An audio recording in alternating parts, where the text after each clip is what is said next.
তোমার মনে কি কখনো এরকম অনুভূতি রয়েছে যা যাবার নামেই করছে না? তাতে তুমি যতই দোয়া করো আর মনকে যতই বোঝাও, কিন্তু সেই ভালোবাসার বা সংযোগ কমজোর হয় না। এটা কি একটি পরীক্ষা নাকি আল্লাহর তরফ থেকে কোনো বার্তা?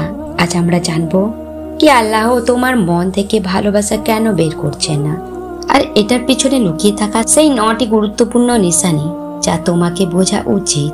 জীবনে অনেক এমন সময় আসে যখন মন কোনো মানুষ বা কোনো জিনিসের সাথে এমন ভাবে জুড়ে যায় কি পরিস্থিতি যেমনই হোক না কেন সেই বন্ধন ভাঙে না। সর্বদা আমরা ভাবি যদি আল্লাহ চাইতেন তো এই কষ্ট আর এই ভালোবাসা জলদি শেষ করে দিতেন, কিন্তু সত্যি এটা কি আল্লাহ তাআলার পরীক্ষা একটি বড় হিকমত লুকিয়ে থাকে। সমস্ত অনুভব, সমস্ত কষ্ট, সমস্ত ইচ্ছা আল্লাহর তরফ থেকে কিছু ছাড়তে সাথে আসে। আজকের এই ভিডিওটিতে আমরা সেই 9টি নিশানি জানব যা তোমাকে এটা বোঝাবে কি এই ভালোবাসা মন থেকে কেন যাচ্ছে না, আর এই পরীক্ষায় তোমাকে কি করা উচিত। নম্বর 1, মনের এই চাওয়া আল্লাহর দিকে যাবার নিশানি। যখন মন দুনিয়াবি ভালোবাসায় বাঁধা থাকে তো আল্লাহ মনে করেন কি আসল শান্তি তো তার ভালোবাসায় রয়েছে।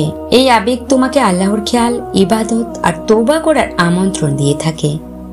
যত মন আল্লাহর নিকট হবে ততটাই শান্তি মনে বসতে থাকবে।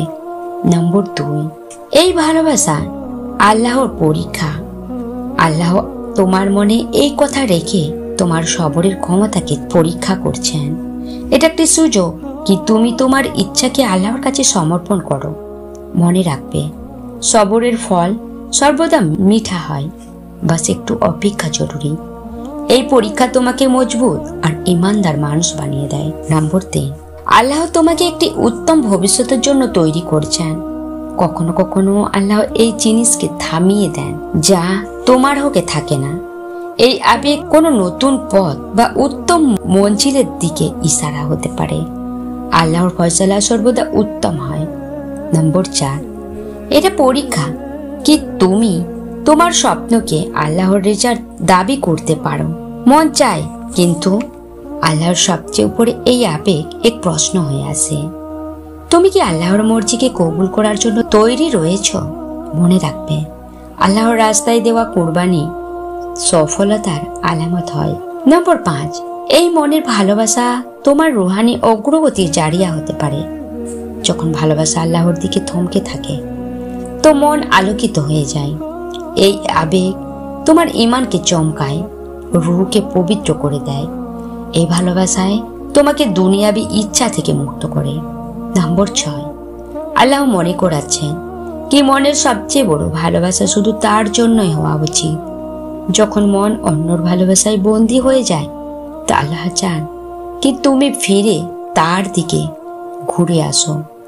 সে যে কখনো আলাদা হয় না, যে সর্বদা সাথে থাকে, মনকে আল্লাহর ভালোবাসায় লাগায়, তিনি আসল শান্তি। নম্বর 7, ভালোবাসা না যাওয়া আল্লাহর হেফাজত আর নির্দেশনার নিশানি। আল্লাহ জানেন কি কখন তোমার মনকে কোন জিনিস থেকে থামাতে হবে। কখনো কখনো মনে ভালোবাসার বাকি থেকে যাওয়া আল্লাহর হেফাজত হয়। বাস তার উপর বিশ্বাস রাখো, তিনি সর্বদা তোমার ভালোর জন্য কাজ করেন। নম্বর 8, এই ভালোবাসা তোমার মনের পবিত্রতা আর ইখলাসের পরীক্ষা। কি এই ভালোবাসা সত্য নাকি শুধু দুনিয়াবি টান? আল্লাহ চান কি তুমি তোমার মনকে পরিষ্কার করে নিয়তকে স্থির করো। সত্য মনের ভালোবাসা সর্বদা আল্লাহর নিকট হয়। নম্বর 9, এই ভালোবাসা আল্লাহর হিকমতের উপর সম্পূর্ণ ভরসা দাওয়াত দেয়। সব জিনিস আল্লাহর হাতে রয়েছে আর তিনার হিকমত ভরপুর। নিজের মনকে আল্লাহর কাছে সমর্পণ করে দাও, তিনি সর্বদা তোমার জন্য উত্তম ফয়সালা করে থাকেন। যদি তোমার মনে কোনো এমন ভালোবাসার সঞ্চয় যা বের হচ্ছে না তো তাকে আল্লাহর তরফ থেকে একটি পরীক্ষা ভাবো। দোয়া করো, সবর করো আর সেই ভালোবাসাকে আল্লাহর দিকে মোড়ে দাও। আল্লাহ সর্বদা তার বান্দার জন্য উত্তম চান। আল্লাহ চান কি তুমি তোমার রবের দিকে ফিরে যাও। তাই তো তিনি তোমার মনে ভালোবাসার জন্ম দিয়েছেন, তাই তো তোমার মন থেকে সেই ভালোবাসাকে বের করছেন না, যাতে তুমি তিনার কাছে চাও তোমার ভালোবাসাকে। আমাদের শুধু তিনার হিকমতকে বুঝতে হবে, তিনার উপর সম্পূর্ণ ইয়াকিন রাখতে হবে। যদি এই বার্তা তোমার মনকে ছুঁয়ে গেছে তো ভিডিওটিকে শেয়ার অবশ্যই করে দাও। আর চ্যানেলে যারা নতুন, চ্যানেলটিকে সাবস্ক্রাইব করে পাশে থাকবেন। ইয়া আল্লাহ, আমাদের সকলকে সবর করার তৌফিক দান করুন এবং নেক হেদায়েত দান করুন। আমিন ইয়া রাব্বুল আলামিন।